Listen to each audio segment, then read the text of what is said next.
Mo kugenda baririmba bati turashaka ayabonga, turashaka ayabonga, bati turashaka ayabonga.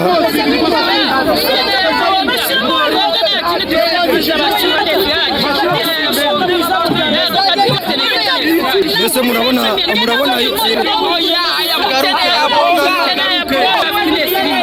ni iki mwavuganye bashyashya abakinnyi ibyo bari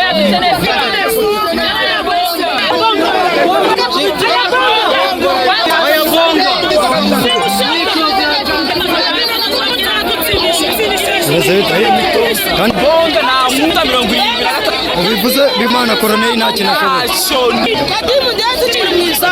ko twabonye nta penaliti igeze akuramo umuzamu wa kabiri shaka yuko ari ubanza mu kibuga ya mbere yabaye baturi wabibonye se wari uri mu kibuga nimba yari afite ahagaze yaza kuko umuyovu no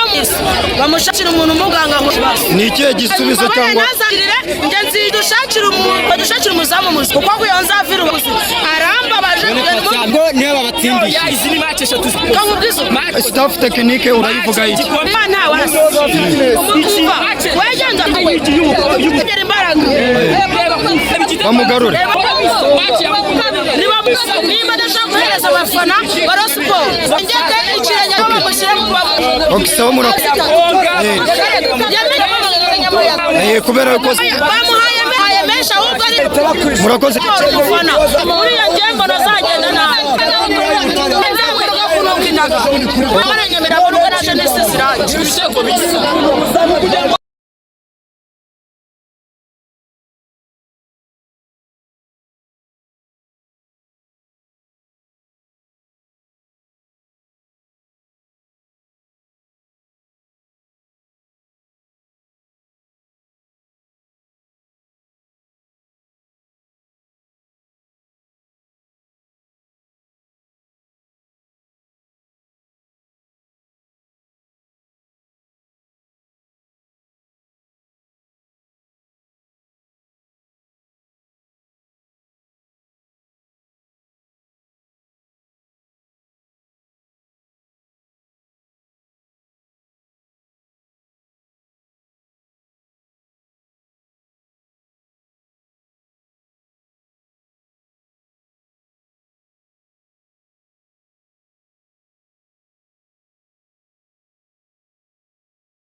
Rayon Sports imaze kubinganya n'ikipe ya Musanze Football Club.